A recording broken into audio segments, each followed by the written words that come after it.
Dobar dan, danas ću vam pokazati kako da napravite Kempet. Otvorite HLE, Launch, snimam na HD rezoluciji 1280x720. Ovdje trebate ukucati minus demo edit, to vam je jako važno i bez toga ne možete. Stisnite Launch. Kada vam se upali, sve što trebate je ukucati DemForce HLTV 1 i samo view demo i ime vašeg dema. To je to. Nađete prikladnu situaciju za Kempet. Prvo mjesto, recimo da hoćete da to bude ovdje. Idete Events,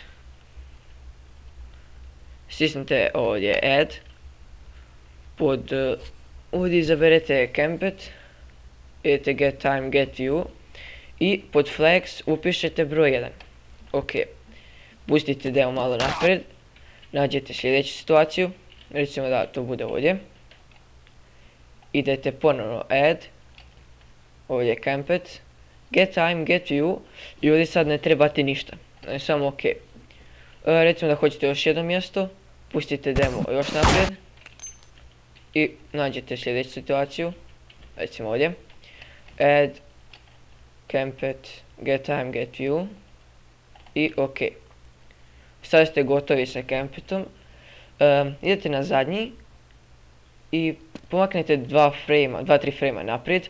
Idete Add, Staff Text i ovdje ukucate Mirror, Record, Movie, Stop.